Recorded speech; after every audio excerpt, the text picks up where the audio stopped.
session, the second part of AI for Good in Action, Crowdsourcing AI for Future Resilience. ITU is the United Nations Specialized Agency for Information and Communication Technologies, and is also the organizer of the AI for Good Global Summit, together with 38 sister United Nations agencies, XPRIZE, ACM, and co-convened with Switzerland. For today's session, we're counting on your active participation to create an engaging discussion. And for that, we will be using the Q&A functionality, which you can find just left of center at the bottom of your screen. We'll also be using the chat functionality for discussion between participants. Please make sure that you set the recipient to all panelists and attendees, not just all panelists. And once you've done so, please let us know where you're joining from. And I'll just type Geneva, Switzerland. Okay, so we have LA, Geneva. Great. Well, I'm looking forward to today's discussion. And I think with that, it's time for me to hand it over to our moderator for today, Haneen. Haneen, how are you? Hi, thank you, Bastian. Nice to see everyone. Thanks for joining us today and welcome. So if Ginu, if you wouldn't mind sharing the slides, please.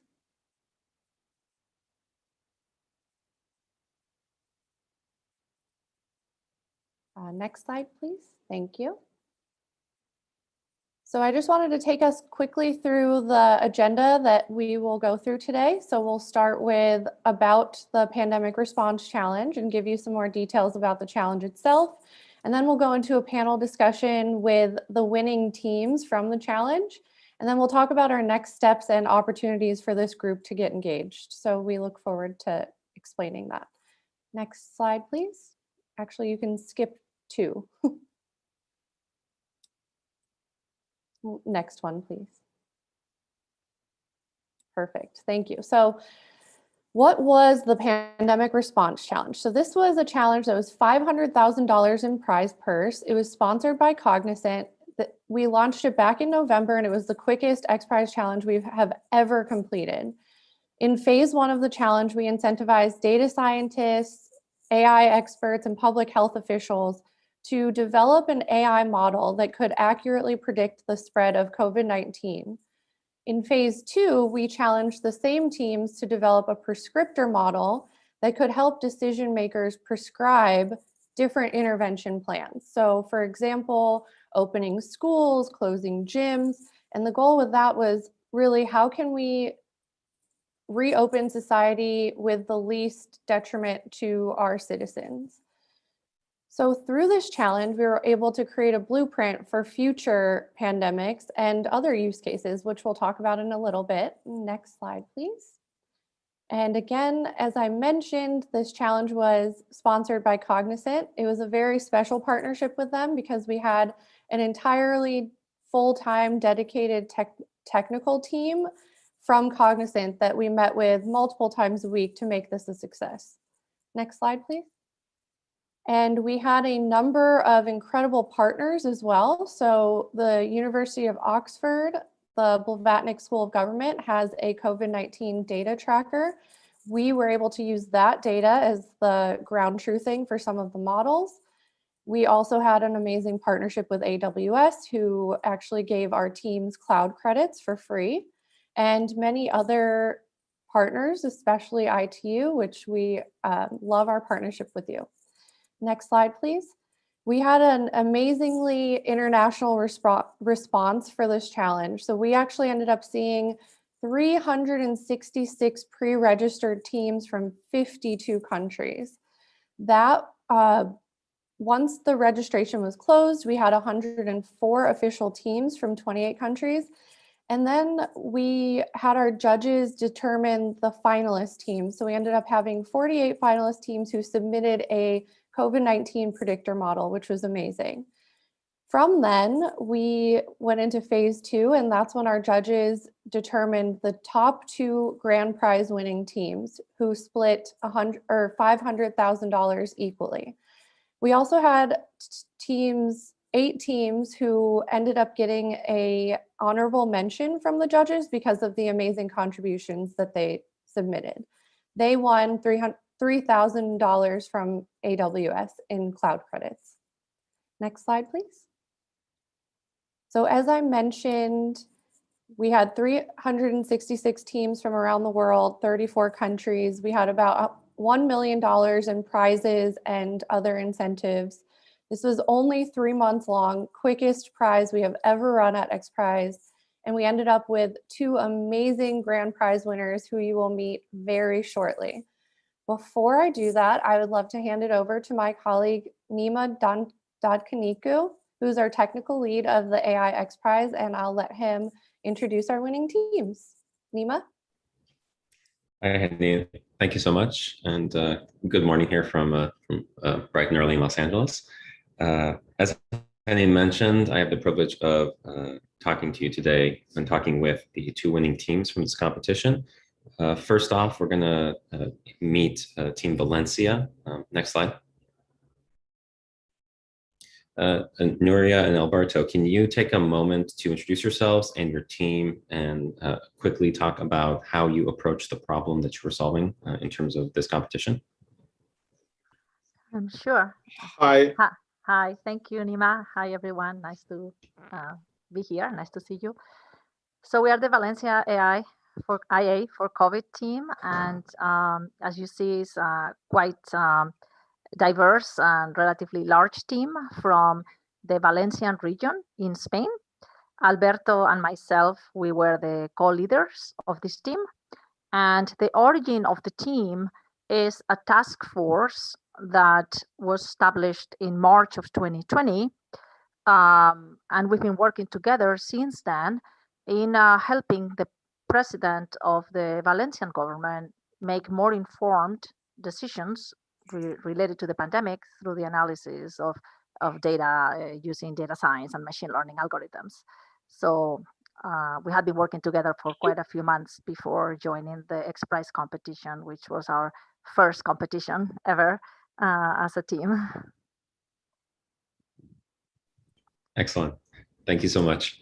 Next slide. Team JSI, Mithya, can you take a moment to introduce yourself and your team and talk a little bit about your approach to the problem?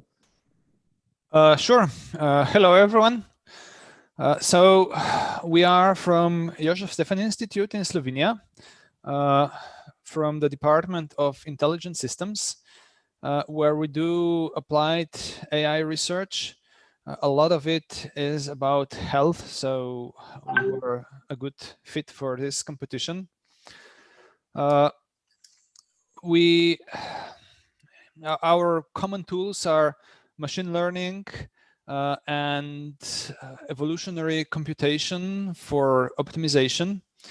And these were also tools that were quite appropriate for this challenge.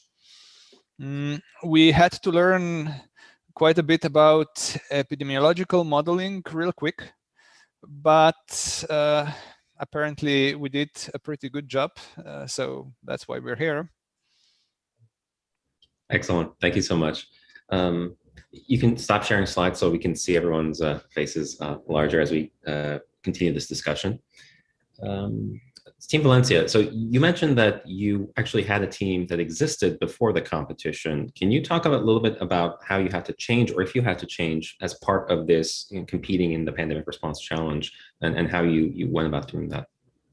So in this case, we were at the beginning of December, we see that we are going to start a new wave of cases in Valencia region. And we saw that the competition was an opportunity to improve the models to have more accurate predictions for this wave. So what we decided is we were working with the regional government, as Nuria has said. And what we decided is that to keep on working with the predictions that we were doing regularly and to participate in the challenge in order to go one step further. And it was quite interesting to us to explore the possibility of the prescriptions, because you always say that the cases are going to increase or to decrease, but when to stop? What is the optimal trade between the decisions that we make and we propose and the effect that it has into the economy and regular lives of people? So we decided that since we were working quite a lot, and we have quite standardized our reports to the local government. We decided to focus in the challenge and to try to improve and to explore other needs that could be also of interest, and the local government even don't think that this could be reached in the reports that we were presenting.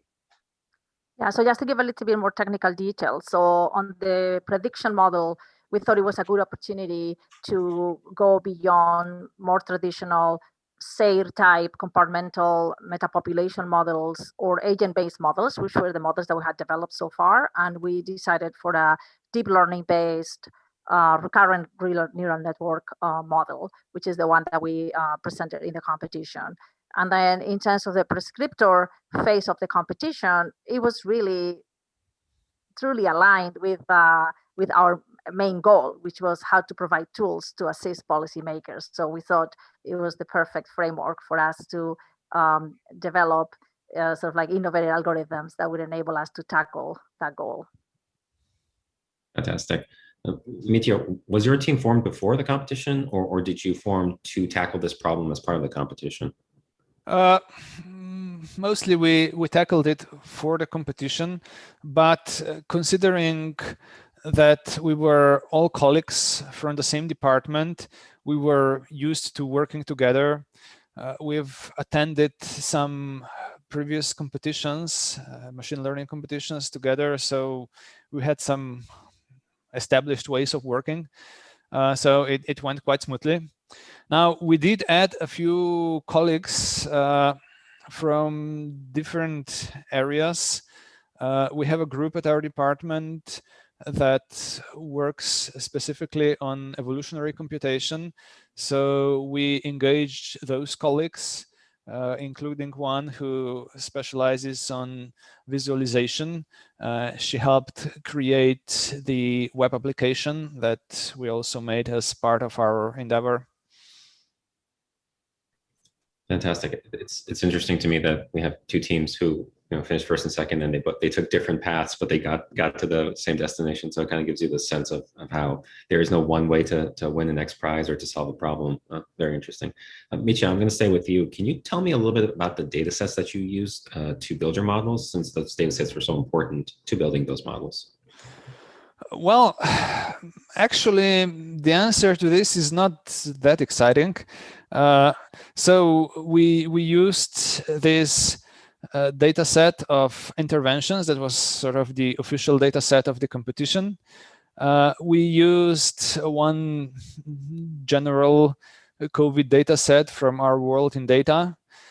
And that was actually all that ended up in our solution.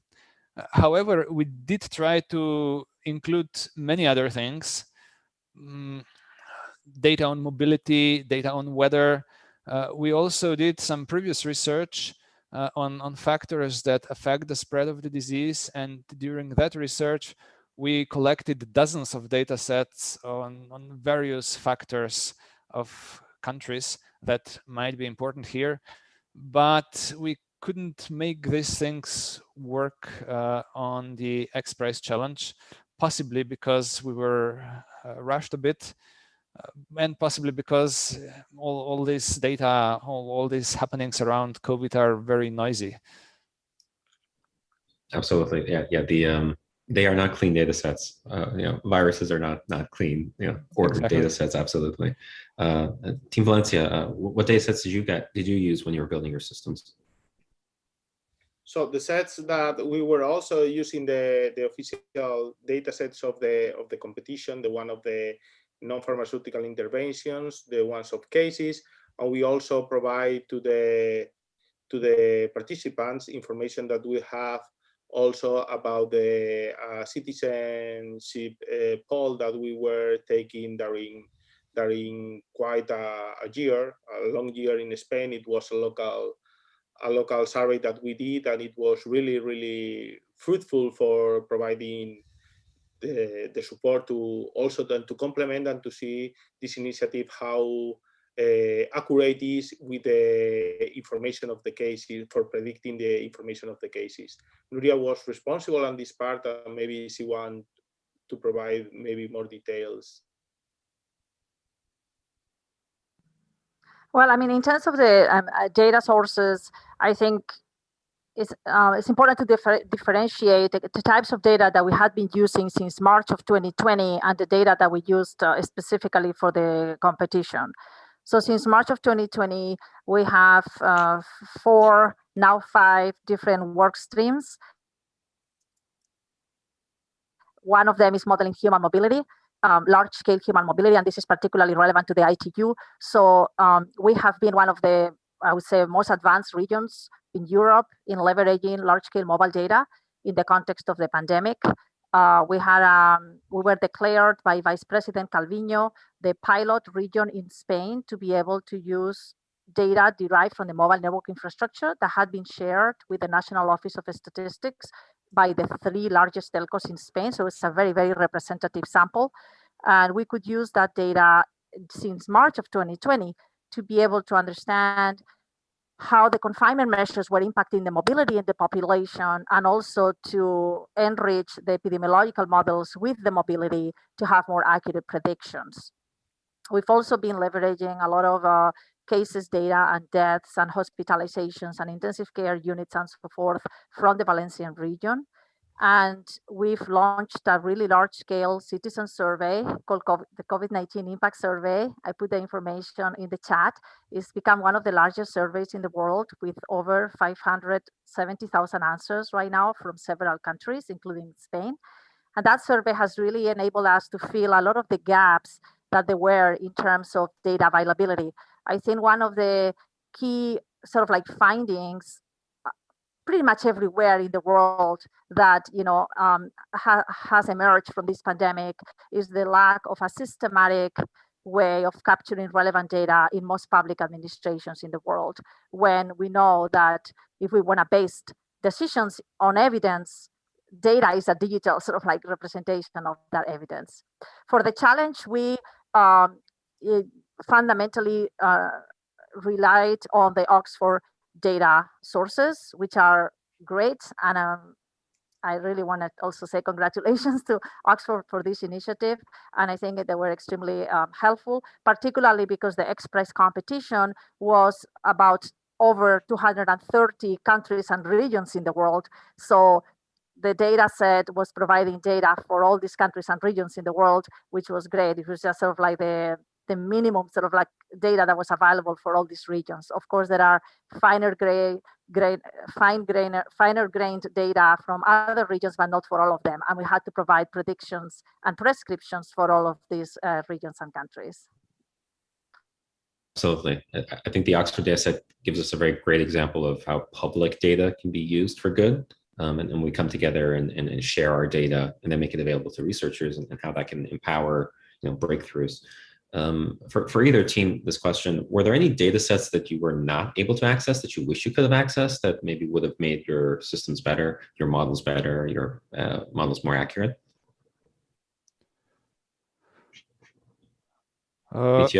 So, I mean, I know there are more fine-grained data sets on mobility out there that are not readily available.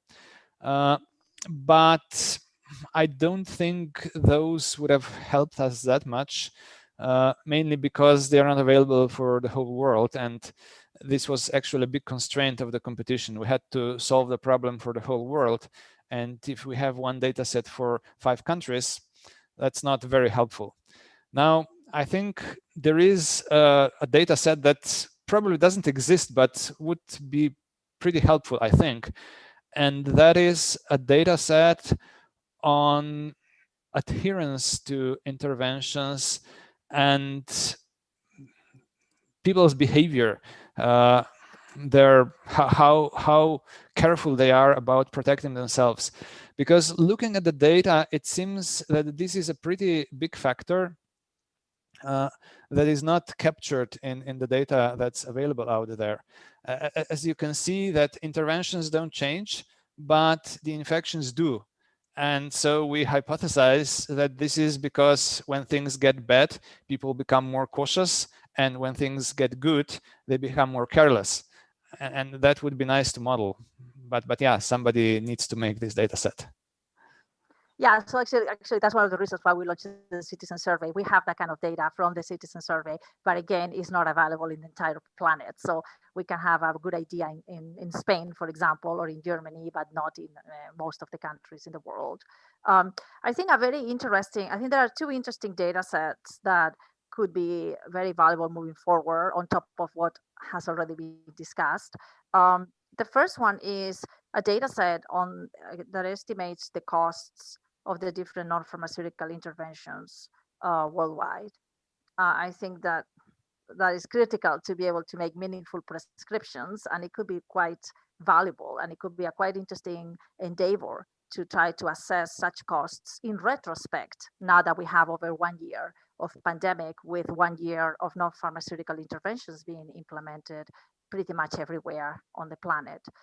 And the second data set that I think is more sort of like closer to the ITU is maybe expanding the experience that we had in the Valencian region of Spain and later on in all of Spain in terms of being able to share, aggregate, anonymize large-scale human mobility data derived from the mobile network infrastructure.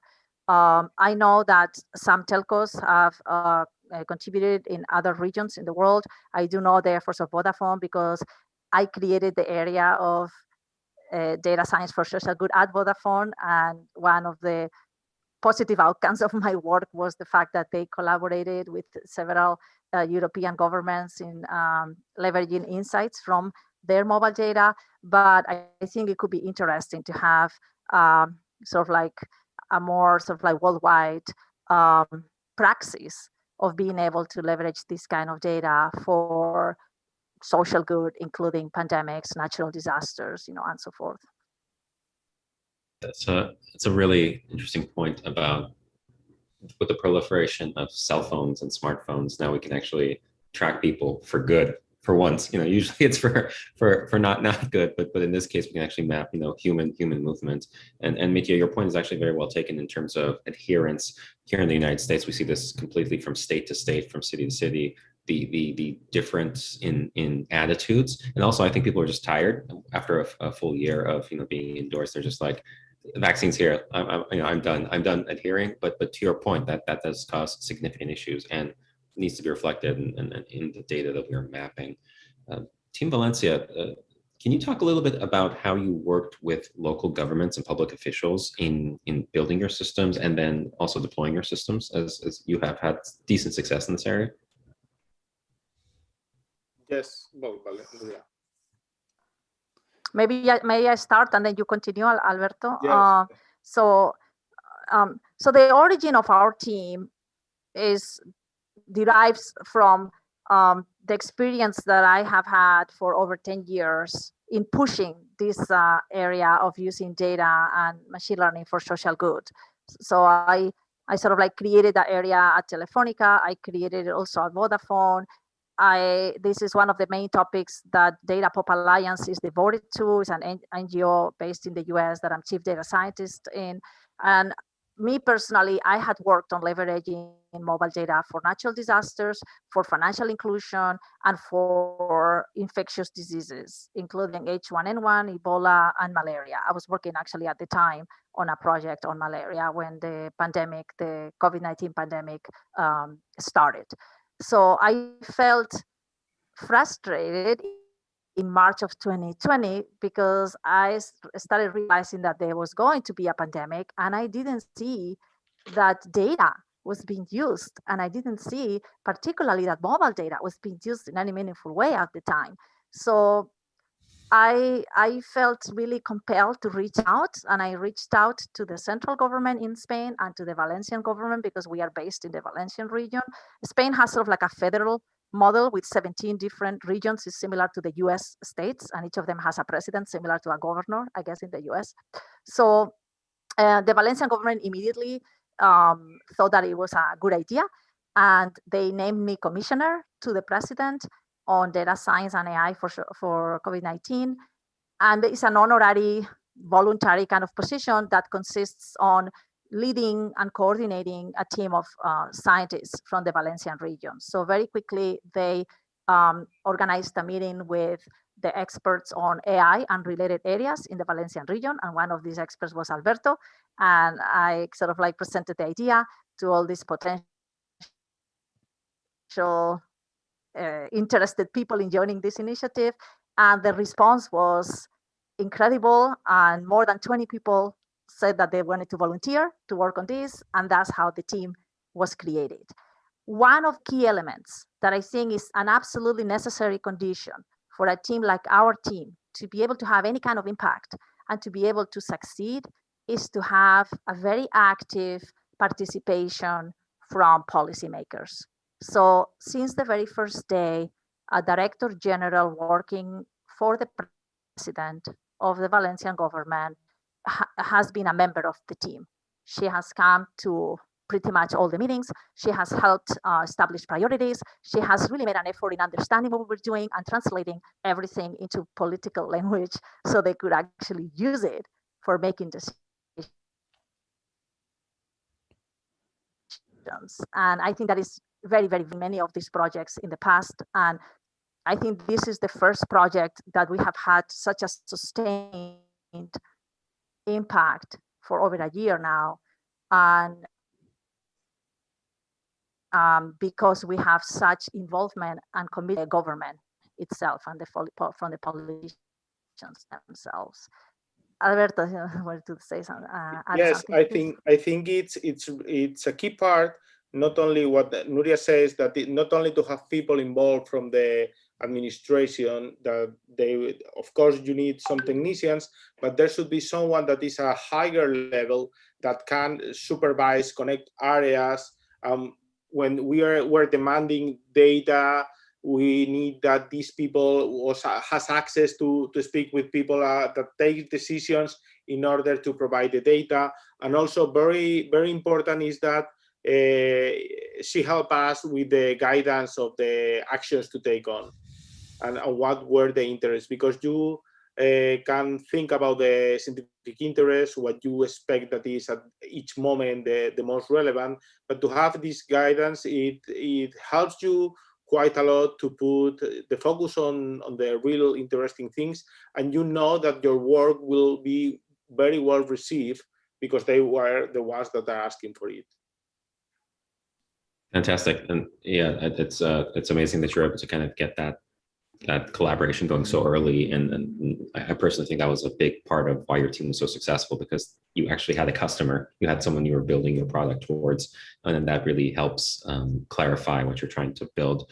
Now, Media, like it's important for us to get lessons from both sides of the equation. So, you know, a team that was able to work very well with the government and kind of have integrated, that's a good lesson to learn. But it's also, I think, very important to understand when we fall short or cannot get those partnerships in place.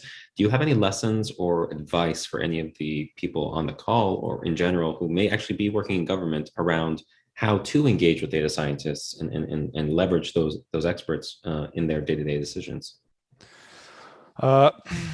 Okay, so first, I have to say that this competition actually helped us establish a better relation with our government, and we hope that we will get some useful collaboration going on.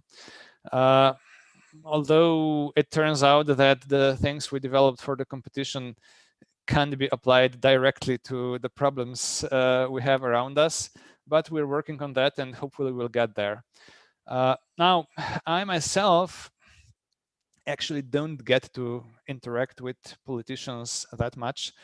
It's our department head who is in charge of this aspect, because he is actually a part-time politician. And I think he's doing a fine job. But yeah, I can give an answer that's a little bit more theoretical. So I think that data scientists see what the data shows, and they want politicians to act on that. They believe that this is the right thing to do, and they want politicians to do just that. And in an ideal world, I think that would be perfectly all right. In reality, though, politicians have to work with all sorts of people. They have to make compromises. And if they don't, they can't function, they get voted out and replaced with people who make even worse decisions, but can please more people. So I think it's important for politicians to understand that data scientists generally don't see the world their way, but also for data scientists to understand that politicians work differently, and this doesn't make them wrong or crooked, at least not always. Hopefully not most of the time. And so they have to bridge this gap. I think that's the key point. Also, politicians probably need to educate themselves a little bit on the technical aspects, because it's simply hard to work with database stuff if you don't have that knowledge. And actually, this XPRIZE competition was set up very well to deal with this problem, because there were these weights, these costs of interventions where politicians and others like them could provide their inputs. So I think that's a very good decision on the organizer's part. You bring up a very great point about perspective, right? It's the the data scientists think in one way, a politician thinks in one way, and both are right and wrong in their own ways. But if you're absolute and you're just focused on what you're seeing, then you can't understand why the other person doesn't agree or doesn't implement your decisions. But again, you have to take into consideration all these different pieces that are happening around you. So very well taken point, I think. So the next question is actually related to something I think someone asked in the chat as well. So we've seen with vaccines, this mRNA technology that was such a breakthrough for the COVID vaccine, they're already using it now to like attack HIV and some other things. So there's like this groundswell of innovation that's happening because of COVID. I wonder, with your teams now, with your models and your data sets, have you thought about how this innovation that's happened, that we kind of forced everyone to rush to build these things, how can these be applied in the future, whether that's for future pandemics or other resiliency kind of problems? What are those innovations, and what are your teams working on in terms of future technologies and future applications? Let's start with Team Valencia. So the thing is that this pandemic, it's not yet finished, of course, and there should be probably many changes and many of direction and many things that they still happen in probably the term of 1 year or something, or maybe 1.5 years. So in this case, but the things and the needs will be similar, and they will be related with this. We will have different varieties of the virus that we know already that they are at different places of the world, and it's important to see how they are moving from one place to the other, and what is the impact in the number of cases. Also, if the vaccines are able to cope with these new varieties. So these models, and to work in these lines, this should be something that we have still to work for, and the world, we think that it will need for quite a long time. And it's commonplace that there will be needs concerning the response to pandemics like this, probably in every 5-10 years, probably. And it happened with other varieties of the SARS-CoV and virus, and with, as Malaria said, with Nuria and the avian flu that we have in Mexico, started in Mexico nearly 10 years ago. So there will be a need, and we think that there should be tools, and these models have to be accurate and have to be ready to set up. And if something of this happens, that we can lift up and we can set, and we can say, okay, with this, we can work and we can have a fast response. And the differences in each virus, it could be different. But the responses could be, in many of the cases, to impose restrictions, as the ones that are collected by the work of Oxford. So we think that this model has to be still a little improved, but also to be accessible and to be set up that different governments can have accessible and can use this type of tools and the predictions. And another important thing related with the data is that, of course, in the competition, it was also interesting that with different costs, the models will run and provide suitable answers and prescriptions of measures. But the real cost is the key point, that these models can be adequate and can be attend to the different aspects of the economy, the social structure of the different countries and regions. So it's critical to have access to this data and to incorporate this data and to have a different perspective for administrations when taking the decisions and more support with data analysis. And Nuria probably wants to add something, or? Well, I just wanted to mention a couple of things. So what are we working on right now? We are definitely working on vaccinations and the role of vaccinations, and possibly provide some strategic recommendations on what would be the best sort of like calendar of vaccinations to follow that would enable us to reach a herd immunity as fast as possible with the minimum burden on the medical systems. We are also working on understanding resilience, and we've all been subject to really stressful times. And we have interesting data from the citizen survey that enables us to understand what are the factors that would make some people be more resilient than others, be more willing to be confined than others. We are also providing some quantitative light on why the TTI strategies failed. So the trace, test, and isolate mitigation strategies that were, or control strategies that were deployed in the summer and the early fall in Europe after the first wave, they have definitely failed because we had a second wave and a third wave and possibly a fourth wave. So why? Why have they failed? What has it failed? Has tracing failed? Has testing failed? Has isolation failed? Have all of them failed? So we are actually finishing right now a paper on that, where we not only provide sort of like quantitative data on whether it has worked or not, but also provide some implications for future pandemics and future situations. And I think the last thing that I wanted to mention is that there are many domains in the public sphere where having a data-driven approach, an evidence-driven approach would be extremely beneficial, where being able to base the decisions on an underlying reality as opposed to obsolete knowledge or political interests or intuitions would be extremely valuable. And what I do want to believe is that this effort will really contribute to accelerate the necessary transformation in the public administrations so they become more data-centric, more data-driven, more evidence-driven. And that entails a technological transformation and technological investments, but also a human and a cultural transformation, including, as Mitja mentioned, the upskilling and reskilling and probably hiring on new profiles in the public administrations of people that are more digitally savvy, more data savvy, so we can really leverage all the data we have, and we can really make decisions like most companies are making decisions today, but not yet a lot of the governments and public administrations. Excellent, fantastic.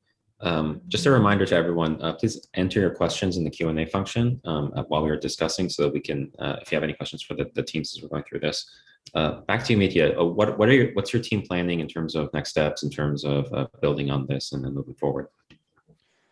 Well, in the short term, we are still working on the models that we built for the competition, and we are trying to improve them and adapt them to our country, on which the standard prediction from the competition doesn't work too well. And also, we would like to improve the application that we developed for generating and viewing the interventions, so that our solution is more usable. We are also working on publishing this, as we are academics and publishing is an important thing for us.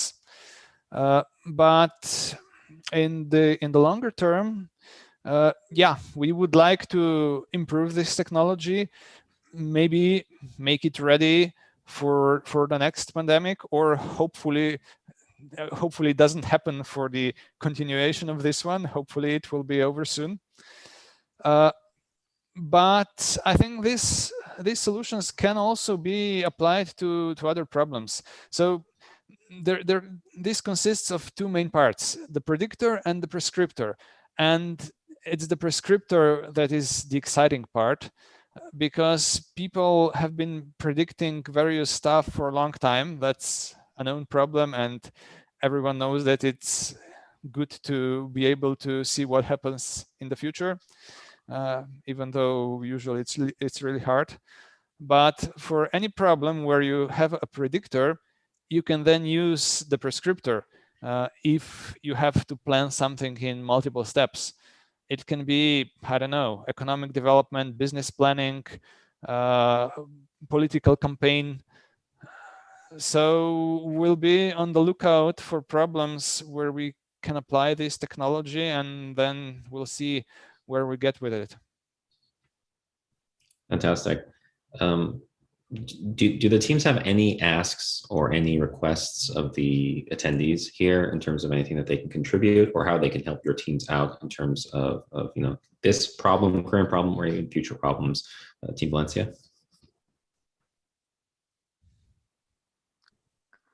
Alberto, you want to start, or do you want me to start? So, well, one of the things is that the support to include the data sources that we have mentioned before is to have a larger scale and to help us to have access to this information and to have the chance to set a frame in which this information could be available for longer periods of time. This would be a must, because if not, we will be just restricted to the information that is related with the cases. This will be one of the key parts. And the other is, of course, is to have the support in order to try to create a new way of presenting this information for the administrations and for the population in general, to access to this information that is not only the cards of the cases, but to get familiar with what could be the part of the scenarios. That is something that when you present to the people that haven't heard related to the problem, so this is new. Even this approach, it was nice to us, and as Mitja say, this is one of the things that's attracted more from the competition. So to have a new standard of how this could be implemented or developed, to have the support to set this model and to find users that can be involved in this development, it would be great. Nuria? Yeah,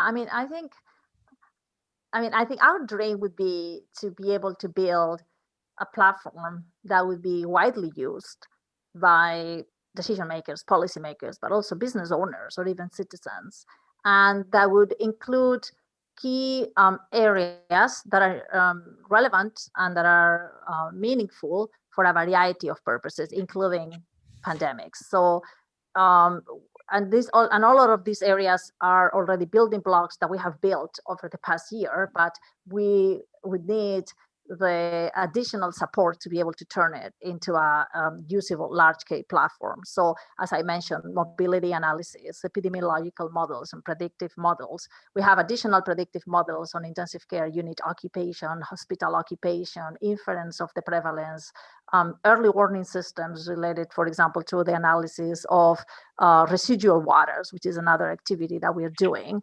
And then we have the prescriptor with the sort of the set of recommendations. And then we have this big module on citizen science and really having a very easy, cheap, fast way to get large scale feedback from people.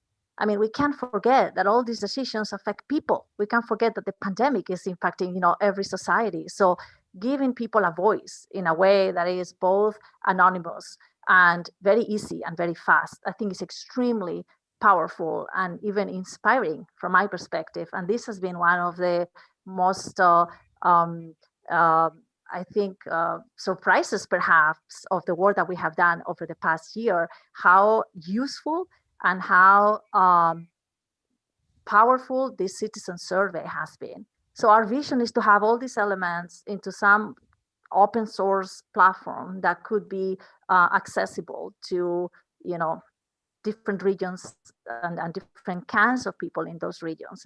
So if anyone connected to this webinar, would like to join forces with us or would like to support us in that, I think this is, from our perspective, the next level in terms of what we have built, beyond, of course, the more research-oriented activities that we are doing. But I think in terms of having impact, I think that would be the next level. Fantastic. Mitya, what are your asks for the community? Well, as I mentioned earlier, we will be on the lookout for new opportunities where these technologies that will be developed could be used. And if there is anybody in the audience who has some ideas about this, we would be very happy if they reach out to us. Preferably someone who doesn't want a solution yesterday, because our government already wants that. Now, in the short term, we have the problem that Nuria mentioned earlier, and that is the weights, the costs of interventions. We would like to analyze the methods that we've developed, and for that, we need to know what would be realistic costs. And I think that involves economic research, sociological research. So we are definitely not equipped to do this. We are computer scientists. And we would be happy to team up with someone who is working on this and, I don't know, do some good science together. Fantastic.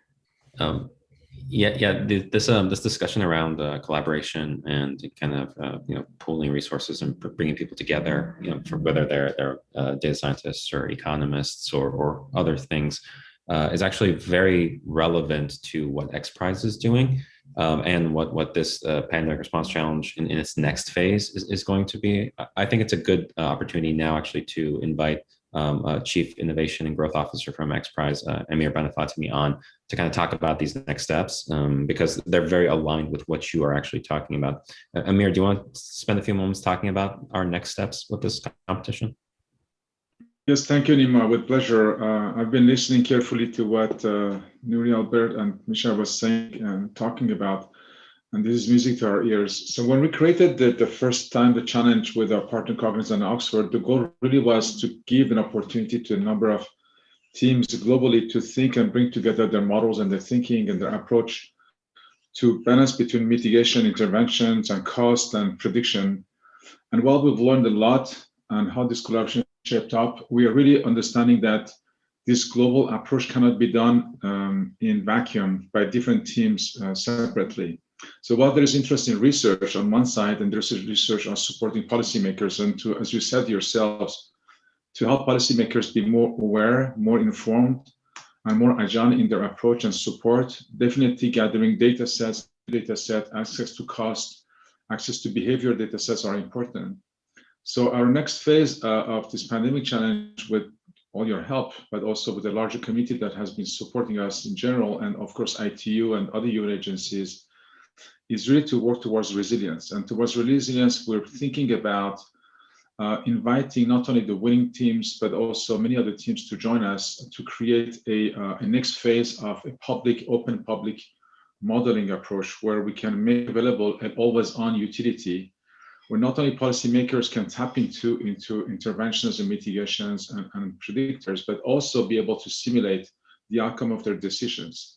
So this is a larger project that will probably require more than a few months, But we have a starting point, which is we have demonstrated that we can actually model predictors and prescriptors, but we need the feedback loop. We need to basically see how those interventions are shaping up, how people react to it, what was the cost. And for that, we need to gather more data. We need to gather more cities to be participating. We need probably more support on policy and interventions in general, in epidemiology. We're talking to the World Bank and WHO and other partners that are interested in joining us.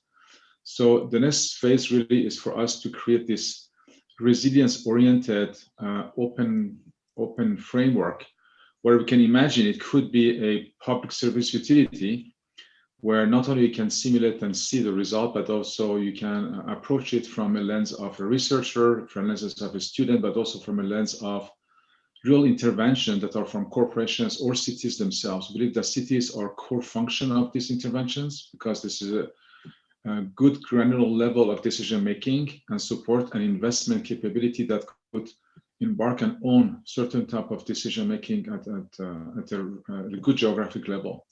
So as we embark on this journey, we really want to continue with the winners, of course, but also Cognizant and Oxford and many others are sending a signal that are willing to share more data. They're willing to provide us more resources in terms of data science, probably more resources in cloud and compute to make sure that a larger community can participate in the making up of I would not like to use these big terms like a universal service, but at least an open framework where all those models and data are being made available to those that are thinking, like Nuria said, about all these problems in real time all the time, but are not going to be slowed down in their efforts because it takes a lot of time to convince different type of people or access to cool data, good data, but also the models that have been developed globally can be repurposed and utilized. So this collaborative framework that we're trying to incentivize, we imagined as being a public utility under the observance of the UN as well, and led by a number of groups. Your groups can be the leaders in this by providing the talent, the research, the thinking, but we also see many other universities and labs joining forces. The purpose would be probably in a year or two to have some form of general predictors available and find a way to help, as you suggested yourself, to train policymakers and decision makers to be more aware and have facts and metrics and benchmarks and baselines to base their approach on and promote more investment, more support for research, and more support for proper reactive, but also preventative measures so that we can all evolve and be better served. So this is where we are going, and they're going to be another part 3 where we're going to be inviting Oxford and City of Los Angeles and the City of Sao Paulo, but others that are also wanting to join us as a complementary conversation. But soon enough in May, we'll try to have a series of workshops and with ITU as well to start this project that codenamed Project Resilience for now, but we can call it anything we want. It's really going to be the continuity of this effort where we imagine that building predictors and prescriptors could be a good approach. And you all demonstrated that it can be done to some extent, but we're really at the beginning of this journey and more variants will come, more diseases will come, as you said, Mattia. Intervention will step as diseases change. And how can we be adaptive, I think is the real core question here. So there are many questions for which we don't have answers, but at XPRIZE, we believe that bringing the collective together and making the effort an open project for science and for people is the right way to approach it. So we're very excited about next phases, but it will be done with all of you and the rest of the community. So we see that as an example of AI in action, AI for good in action, where not only we produce models and demonstration, but also we find a way to make it available to more people that need to have access to that in an easy way to understand and support decisions. So this is where we're going, Nima, and really excited to see how both winning teams are reacting to this and how we can involve you more. And we're doing it basically as a public service. We're not, we're basically continuing our engagement that we started earlier on. And as you both teams said, we think that this is not going to stop. We need to be more resilient in general. And we are aware that science and facts and data are core to this effort. We're not just be aspirational about these topics. You have to really do the work. Anyhow, this is where we are going, and these are the next steps. Thanks, Dima. Excellent. Thank you so much for that. We're about 5 minutes out from the end here. I just want to give the teams one last moment. If you have anything else to add or say, Team Valencia, last comments. We're really excited. I think it's definitely very exciting to think that the XPRIZE is the beginning, not the end of a process that, as I mentioned, me personally, I've been working on for 11 years or so. And in my experience, I think there are 4 key pillars that need to work for any AI for social good project to succeed.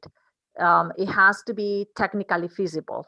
And I think in the XPRIZE, we have demonstrated and we have built sophisticated algorithms that show that technically, it is feasible.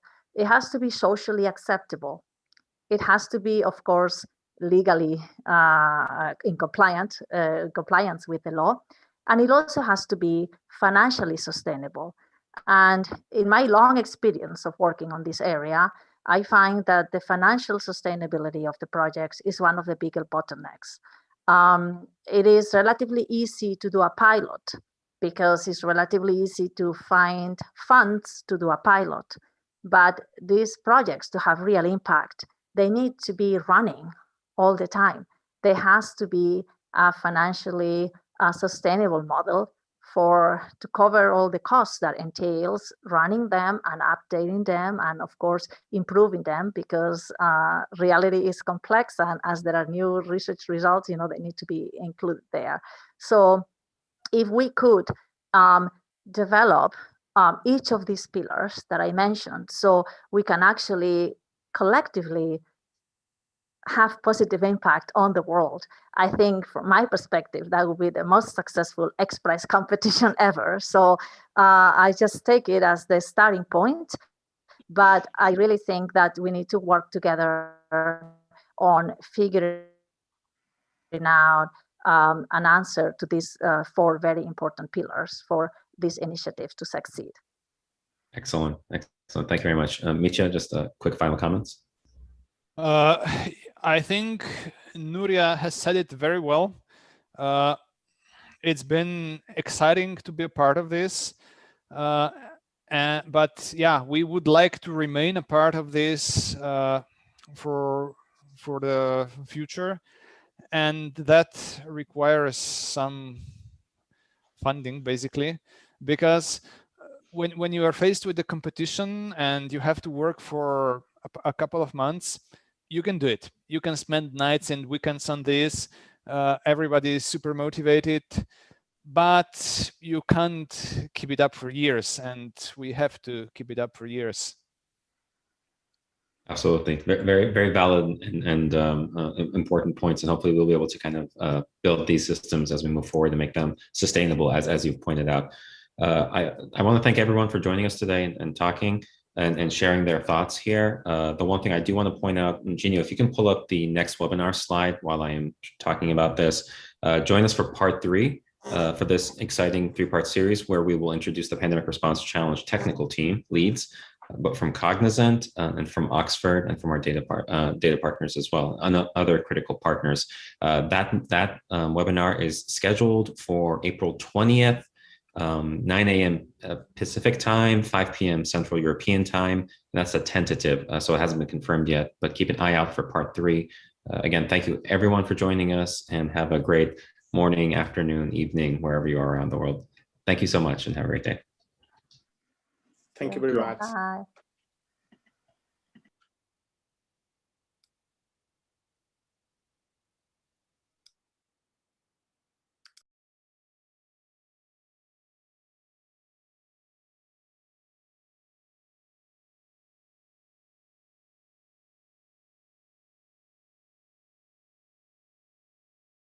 Sorry, So thank you, everyone. Thank you to our speakers and to our panelists. We would like to do a quick poll if you enjoyed this webinar, and so we'll be putting that up on your screen right now.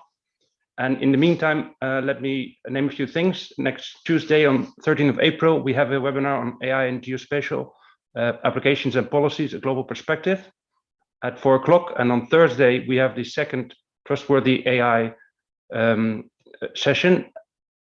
The links you can find in the chat. And finally, I would like to mention that we have the focus group AI for Health meeting on 19, 20, and 21 April, and participation in that is open to everyone. So with that, we've reached the end, and I would like to once again thank all our partners, our UN sister agencies, ACM, XPRIZE, and our co-convener Switzerland. And I hope to see you all on Tuesday.